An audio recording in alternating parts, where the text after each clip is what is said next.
שלום, שמי דוקטור זיידנברג יורי.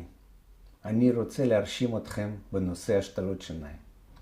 אם אתם מתלבטים לבצע או לא לבצע השתלות, אני אסביר לכם על שיטה מתקדמת ומוצלחת ביותר הקיימת בעולם ואצלנו. שיטת ההשתלות הממוחשבות. בשיטה זו אנחנו מבצעים ניתוח עם דיוק מקסימלי של הכנסת שתלים במינימום פעולות כירורגיות, עם החלמה מהירה. כל זאת תודות לתוכנת מחשב, אשר בעזרתה אני קובע את מיקום השתל, גודלו וכמות השתלים הדרושה לשיקום הסופי של הפה. יתרונות השיטה: אין צורך בהשתלות עצם מורכבות ומסובכות. משך זמן הניתוח קצר, יותר זמן מושקע בתכנון המקרה ופחות בביצוע. מינימום פעולות כירורגיות.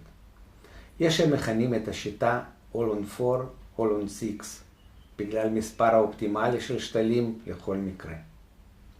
ישנם מקרים גם ללא ביצוע תפרים, זמן החלמה קצר, פחות כאבים, אין סיבוכים. השיטה מתאימה למחוסרי שיניים חלקי או מוחלט. השיטה מתאימה למגוון רחב של סוגי עצם ומחוסרי עצם.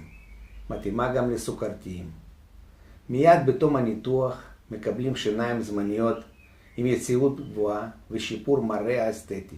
בקיצור, השיטה מעניקה דיוק בביצוע והצלחה בתוצאות.